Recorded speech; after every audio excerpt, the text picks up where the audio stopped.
இருளுக்குள் காத்திருக்கும் அது நீங்கள் நினைப்பதை விட அருகில் உள்ளது. பேய் டைரியில் வரும் அனைத்து கதைகளும் ஆபத்தானவை. இதை தனிப்பட்ட முறையில் யாரும் முயற்சிக்க வேண்டாம். நான் டாக்டர் எம். ஏ. லிங்கேஸ்வரன். இது பேய் டைரி சீசன் 8. பல அமானுஷ்யங்கள் நிறைய இந்த ட்ராவலர்ஸ் சொல்லுவாங்க. கடந்த சீசன்லாம் பார்த்தீங்கன்னா லோரி ஓட்டுநர்கள், சில பேர் இந்த ஹாஸ்பிட்டலில் வேலை செய்கிறவங்க, கன்ஸ்ட்ரக்ஷன், ஒரு புதிய நிலம், அந்த நிலத்தை அழிச்சிட்டு அந்த நிலத்தில் ஏதோ ஒரு டெவலப்மெண்ட் வரும், அங்கே வேலை செய்கிறவங்க, இந்த 24 hours ஆப்ரேட் பண்ணுற officers, customer service, over time வேலை செய்கிறவங்க, அவங்க ஆஃபீஸில் நாற்காலி நகர்ந்தது, ஆள் நடந்து போனது, எங்கள் மேனேஜர் மாதிரி ஒருத்தங்க நடந்து போனாங்க, நான் தான் மேனேஜர் தான் வந்துட்டாருன்னு நினச்சேன். இப்படி பல வகையான அமானுஷ்ய அனுபவங்களை நான் கேட்டிருக்கேன்.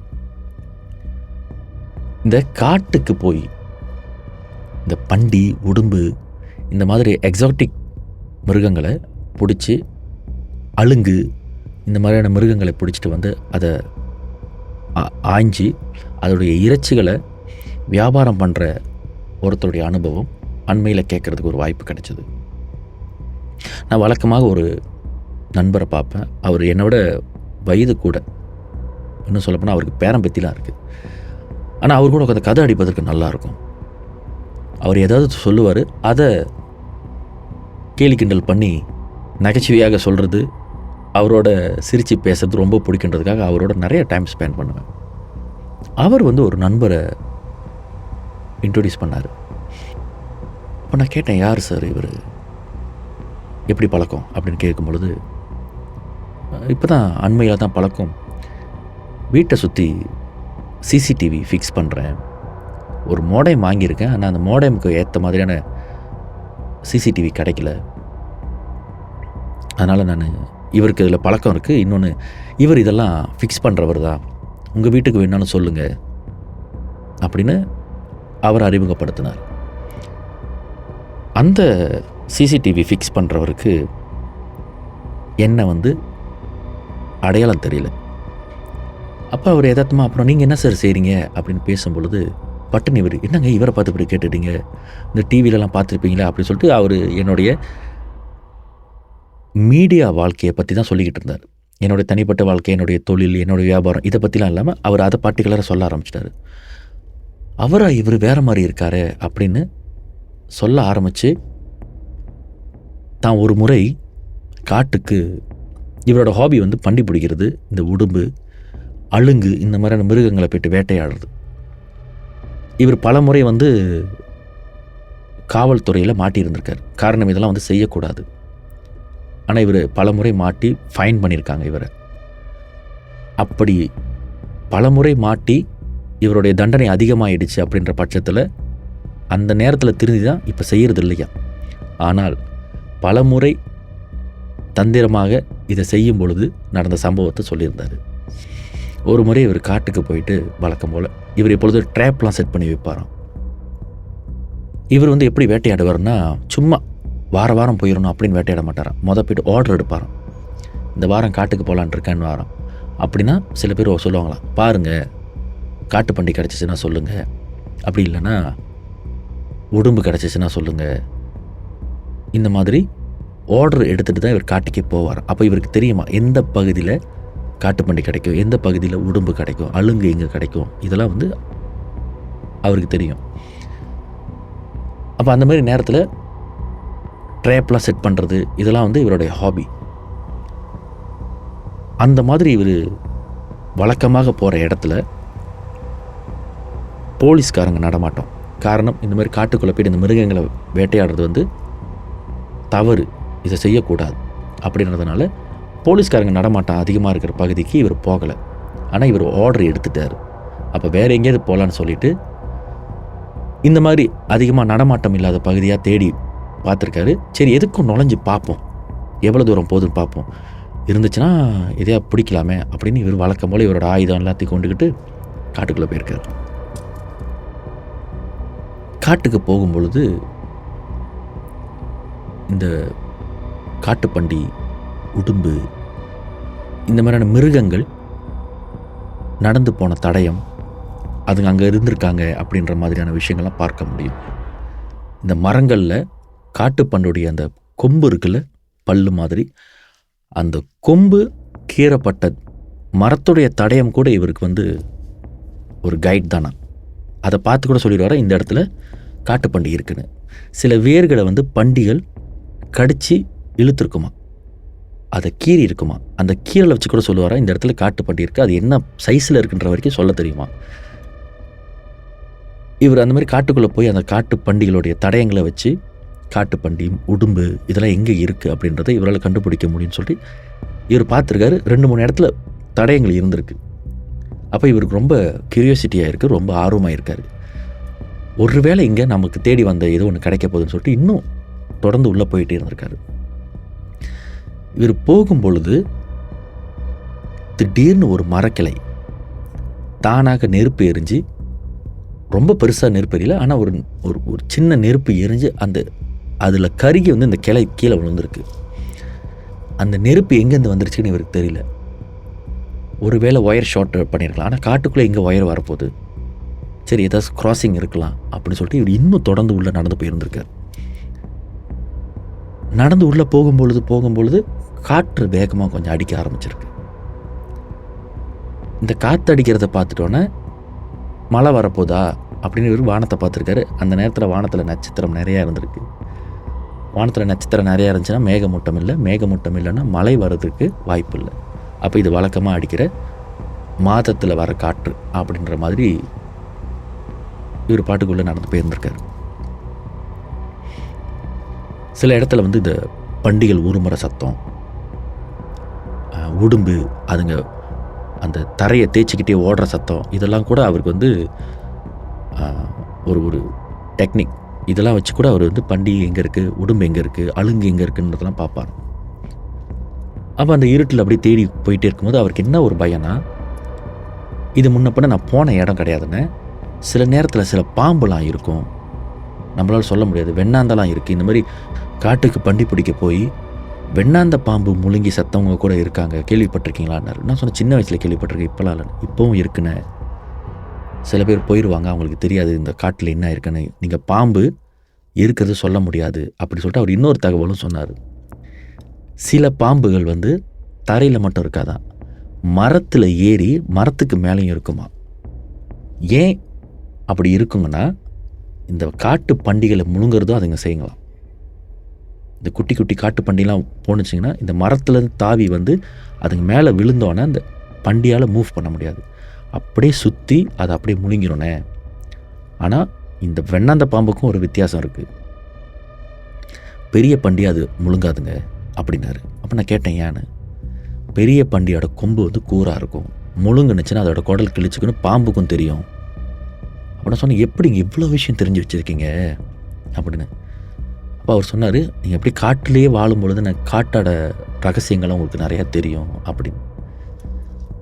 ஒரு வித்தியாசமான தகவல்னே அப்படின்னு சொல்லிட்டு திரும்ப அவர் கதையை சொன்னார்.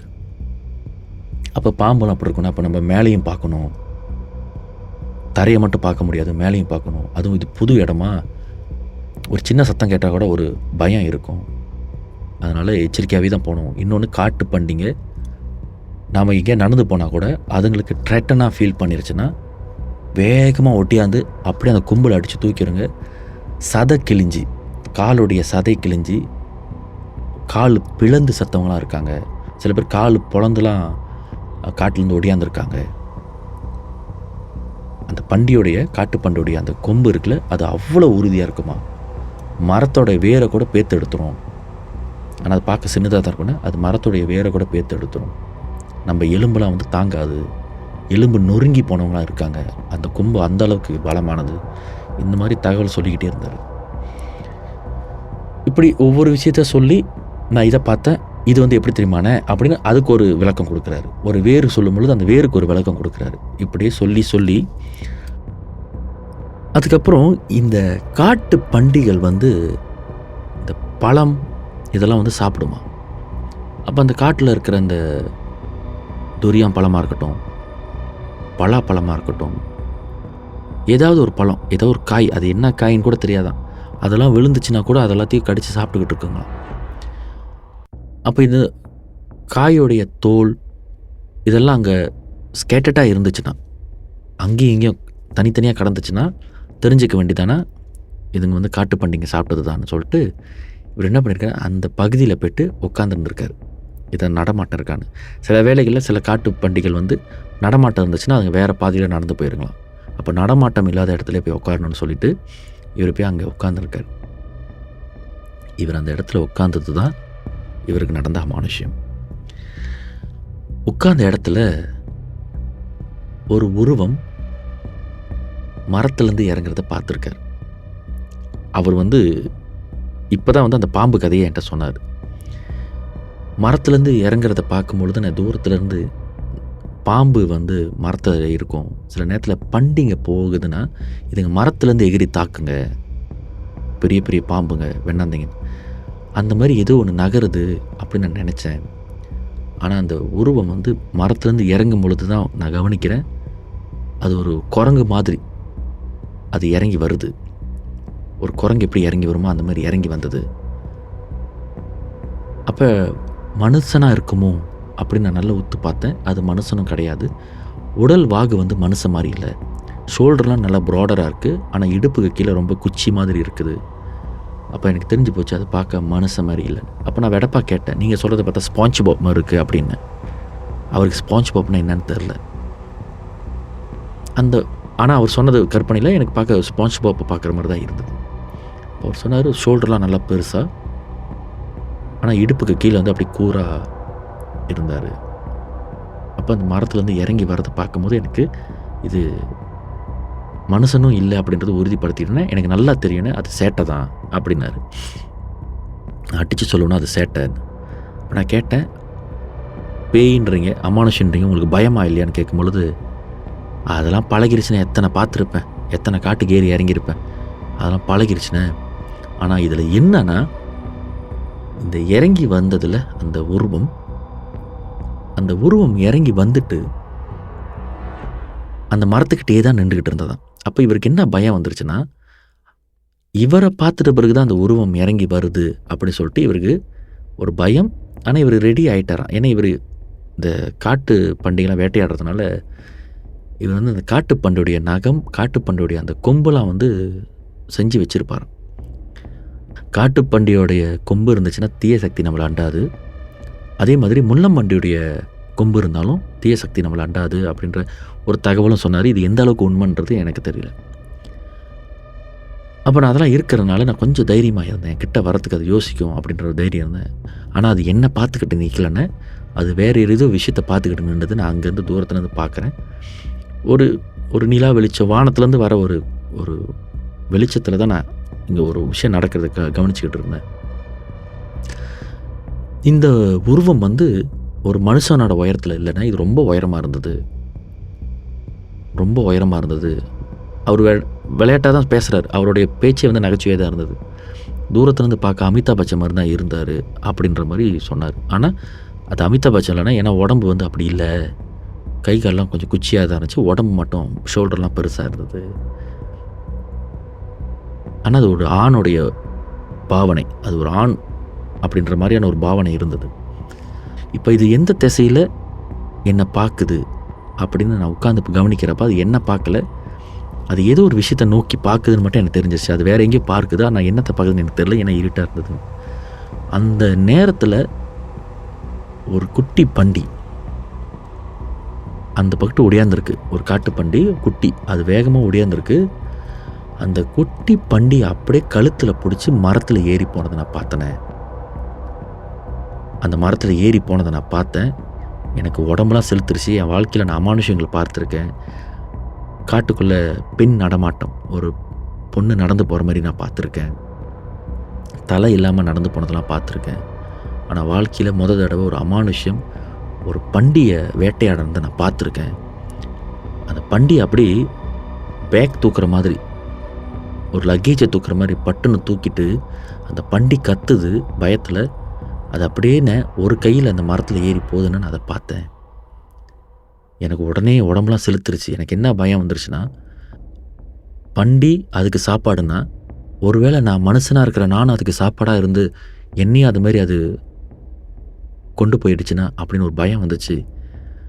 ஒன்றுமே வேணாண்டா, நம்ம அந்த ஆர்டர் பண்ணவங்களுக்கு நம்ம வேறு ஏதாவது பதில் சொல்லிக்கலாம்னு சொல்லிவிட்டு, வேணா கடையில் கூட நான் வாங்கி கொடுத்துக்கிறேன், நான் தான் வேட்டையாடணும்னு சொல்லி எங்கேயாவது இறைச்சியை நான் வாங்கி கொடுத்துக்கிறேன் அப்படின்னு சொல்லிவிட்டு அந்த காட்டிலேருந்து எடுத்தேன்னா ஒரு ஓட்டம்.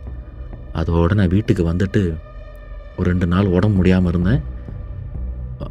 அவருக்கு வந்து சரியாக சாப்பிட தோணலை. ஒரே வயிற்றுப்போக்கு. அதுக்கப்புறம் ஓகேவாயிட்டேனே. அப்புறம் கொஞ்ச நாள் செஞ்சுக்கிட்டு இருந்தேன். அப்புறம் போலீஸில் மாட்டினேன். நான் ரொம்ப பல தடவை எனக்கு வந்து போலீஸ்காரங்க வந்து வார்னிங் கொடுத்துட்டு அனுப்பிடுவாங்க. பட் அது நான் திரும்ப திரும்ப செஞ்சதுனால அப்புறம் பெரிய கேஸ் ஆகி ஃபைன்லாம் கொடுத்து அதுக்கப்புறம் நான் செய்கிறதில்ல. அது பேச்சு வாக்கில் இதை பற்றி பேசிட்டோம். நீங்கள் 2 பேரும் வேறு எதாவது பேசுவீங்க, கேப்பில் நான் இந்த கதையை சொல்லிட்டேன் அப்படின்னு சொல்லிட்டு அவரோட கதையை முடிச்சுட்டு என்னுடைய நண்பரோடு பேசுகிறதுக்கு அவர் வழி கொடுத்தார். இந்த வேளையில் அந்த நபருக்கு ரொம்ப நன்றி. அவருடைய பெயர் மோகன். நான் அவர்கிட்ட சொன்னேன், உங்கள் பேர் சொல்லுங்கண்ணே, நான் வீட்டில் எல்லாத்துக்கிட்டையும் சொல்லுவேன், இந்த மாதிரி நான் என் கதையை சொன்னேன், அண்ணன் வந்து டிவிலையும் ரேடியோலையும் சொல்கிறேன் அப்படின்னு இருந்தார். அப்படின்னு ரொம்ப பெருமையாக சொல்லிக்கிட்டார். மோகன், அப்படி நீங்கள் இந்த எபிசோட் கேட்டுக்கிட்டு இருந்தீங்கன்னா இந்த தகவலை எங்களுக்கு கொடுத்ததற்கும் அமானுஷ்ய அனுபவத்தை சொன்னதற்கும், அதுவும் குறிப்பாக மரத்து மேலேருந்து பாம்பு தாக்கும், பண்டி வந்து வேரை கடித்து இழுக்கும், அதோடைய கொம்பு தொடையை கிழிக்கும், எலும்பு கூட நொறுங்கிறதுக்கு வாய்ப்பு இருக்குன்னு இந்த மாதிரி தெரியாத பல தகவல்களை, அதுவும் காட்டில் பல விஷயங்கள் இருக்குது, மனிதர்கள் காட்டையும் எக்ஸ்ப்ளோர் பண்ணி பார்க்கணும், இன்றைக்கி இருக்கிற நவீன மனிதர்கள் காட்டை எக்ஸ்ப்ளோர் பண்ணி பார்க்கணுன்ற விஷயங்களை எனக்கு நீங்கள் தனிப்பட்ட முறையில் சொன்னதற்கு இந்த வேளையில் என்னுடைய நன்றி. இது கற்பனை அல்ல, அனுபவம். நான் டாக்டர் எம்.ஏ. லிங்கேஸ்வரன். இது பேய் டைரி சீசன் 8.